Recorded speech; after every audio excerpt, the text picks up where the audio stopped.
feeling all the good vibes.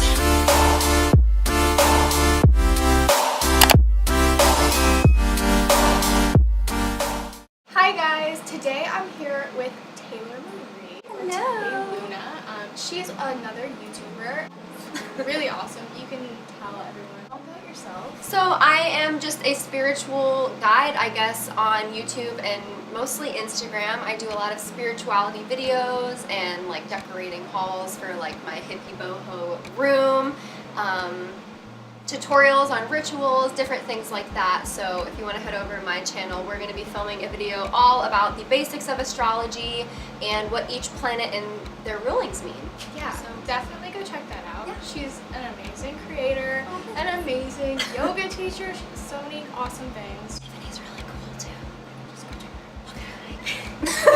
out. Okay. Thanks. So yeah, today we're just going to be talking about the 12 different houses. We've already kind of touched on the planets, but the planets are the what energies and the houses are the where energies. So the different areas of your life are houses. The what energies are what you like to do, planets. So check that out. Right now we're going to be talking about the areas of your life that are controlled by, the houses in astrology. Take it away. Okay. So what you should do initially is to think of your chart as two wheels with one overlaying the other one. One of them moves. The first wheel with the 12 zodiac signs, basically your sun signs, they're moving all the time. They're constantly changing. But the second circle with all of the houses are stagnant. They remain in one place and they don't move at all. When a planet visits a house, it basically lights up that part of your chart. And it kind of energizes that house's traits, which is pretty interesting because it just adds a whole other layer to like what you learn about in relation to astrology. And how you take that information in, definitely. Exactly. It's really common to use the houses to predict which parts of your life will come into focus at different times and where you can take the best possible action at each kind of like point in your life. Very interesting. So essentially, if you were to look up at the sky and chop it into 12 pieces, that's what the houses are in like the most basic terms. Yes. We're going to go through what houses are ruled by each planet, and we're going to have PDFs for this as well. You can find those in the description by then. But you can look it up pretty quickly, but we've also condensed a lot of information for you to look back on, and remember, it's totally free, just kind of to help you. And, each house is really a sphere of your life, whether it be relationships, friendships, work, Anything at all, yeah. And the first houses, like the first half, the first six, they're personal. And then the next six are interpersonal. So basically the first six are, your inner life, and the others are, how you relate with Outside of yourself. Yeah, exactly. Yeah. So I feel like astrology is something that you have to kind of take in your own way, take it like with a grain of salt, because it can be pretty general, but if you really dive into it and really dive into your natal chart and see how each section really personally influences you and the way that you live your life, it's really cool to see how things actually do match up. So if you're kind of on the fence about how you feel about astrology, kind of try and understand the most like basic terms and then apply it to your own life and see what the signs mean for you, and you may change your mind. You never know. Yeah, exactly. Don't let it control like every little thing you do. But Right. just being knowledgeable being knowledgeable about it can be really fun and interesting to just kind of dive into. It's something that, it's not like a hobby. Well, it is a hobby. It's just a way to understand yourself and life in a different light. Yeah, That's and, all. That's what life is all about, coming to understand who you are and, why you're here, what you want to do in this life. Definitely. That's, a part of it. Beautiful. Yeah, So exciting. Do you want to start us off with the first house? Sure. Okay. So, please tell me if I'm like saying this correctly too. So the first house is in Aries, and the first house is the section that covers pretty much all of your firsts. So first impressions, let's see, fresh starts, new beginnings, anything that is like a new start to something or your first to something, I say would be your first house. Is that? Yeah, About right. Yeah, and so then the second house is associated with Taurus. Basically anything in your immediate environment, where you live, where you go to work, where you go to school, if you're in school. Your taste, smells, every kind of sensation that your body takes in, any sensory input, that's, controlled by, or not controlled by, but it's in relation to Taurus. So the third house is influenced by Gemini. So this is all forms of communication, talking with other people. Let's see, that's pretty self-explanatory. It's all communication. Just the way that you communicate with other people and your relationships with other people. That can be in your family, that can be, you know, a love interest, that can be just like when you go to school and your teachers and everything like that. Your third house is all about that communication. Pretty much summed it up. Okay. So then for the fourth house, this is ruled by or kind of controlled by Cancer. Essentially, you can look at this as the foundation of all things, the very most basic kind of nature of anything. It has to do with your home, your sense of privacy and kind of seclusion, or even just like your own little safe space. Your parents, especially your mother, any children if you have them, things like that.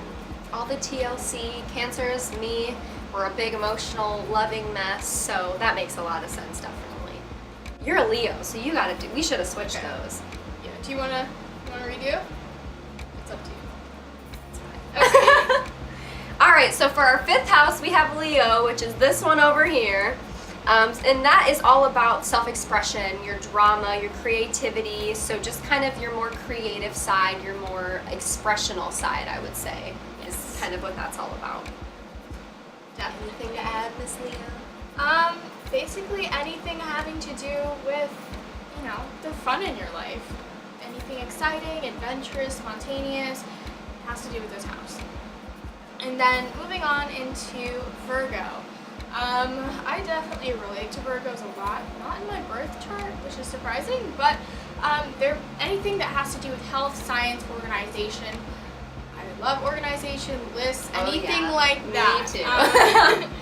Basically anything that's really regimented, like your fitness or your diet even, what you eat on a daily basis, your lifestyle. It's kind of the way that it's organized or not organized. Definitely. Has to do with this house. So we have our seventh house, which is influenced by Libra. So this is all about your relationships, business deals with other people, contracts. So I would say the more like nitty-gritty, where you need to be paying attention to details, really focus on things more, is all kind of influenced in your seventh house. Yes. So Libras, in my experience, like knowing them and being friends with them, they're very like social butterflies. So definitely Totally. anything where you're interacting with other people is at least a little bit influenced by this house. And then the eighth house is ruled by Scorpio. It has to do with the big ones in life. Birth, death, sex, transformation, any kind of mysteries or things that you're not really conscious of until maybe a later point in your life. Bonding with other people. I would just say things that are like really important and impactful in your life. Birth, the beginning of something. Death, the ending of something. Sex is like a huge, obviously, thing in your life. It's like the driver of all of those cycles. Right, definitely. Transformation, all of it is just all of those really big life-changing events and life-changing feelings and things like that. And so then we move on to, oh wait, no, just For our ninth house, we have Sagittarius as our influence.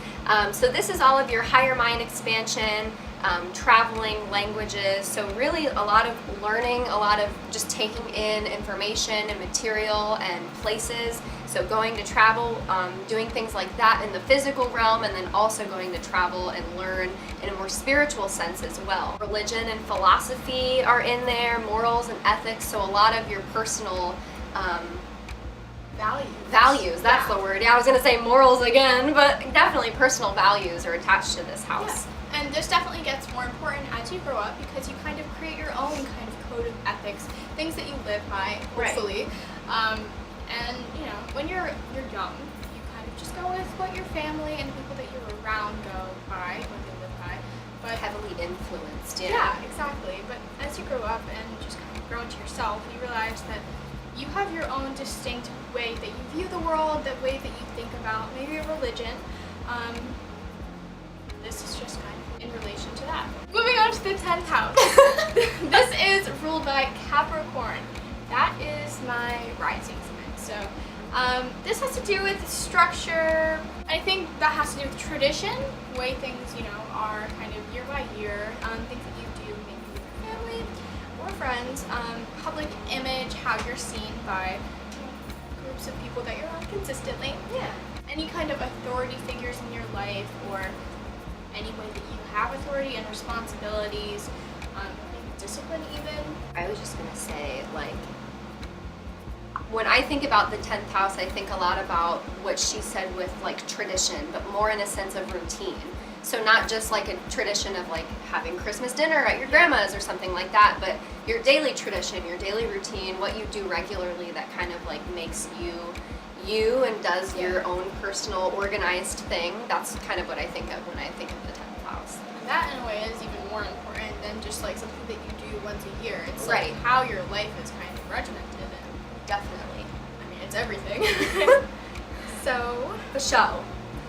And then for our 11th house, we have the influence from our Aquarius friends. So this is all about your friendships, your social life,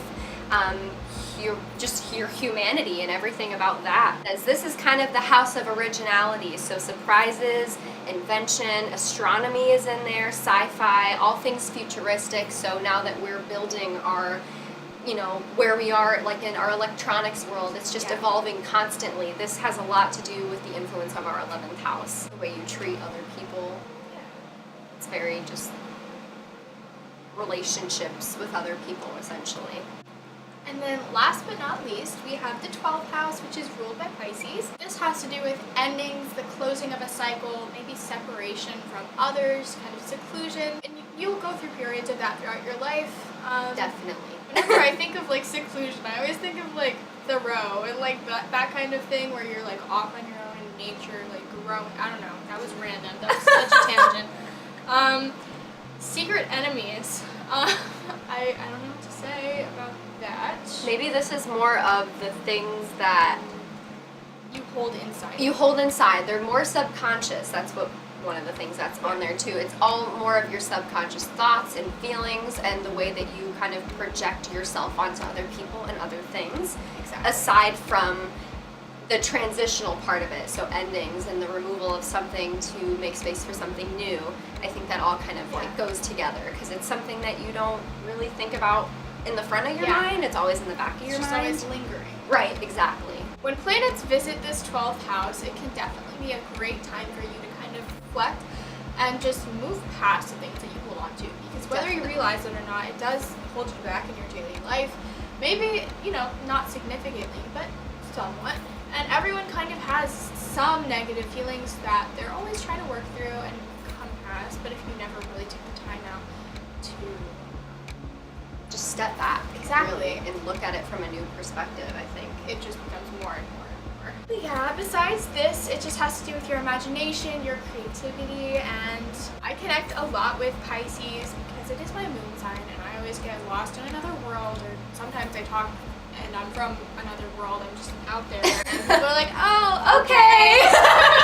She knows exactly what it is. Because I've been there, girl, I feel you. So this just got to do with that. There's probably some times in your life where you're like space shot out of here, and it definitely has to do with the 12th house. And that's okay. Yeah. I think that's a good time for you to really like step back, and this is a good time to like pick those lessons out of all the crappy things that we go through in life. Exactly. And just take the good things from every situation, even if it's something that's dark. I agree.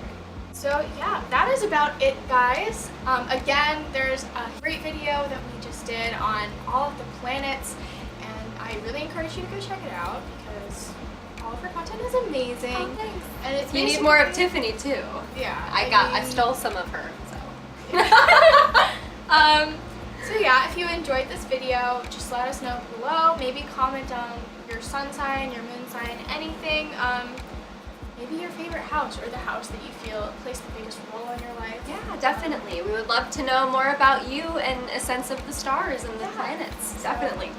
Yeah, you can even meet more friends, do whatever. See if you're matching signs with somebody, matching houses with somebody. Yeah. But aside from that, have a great day or night, and we will see you very soon. Bye. Bye, guys.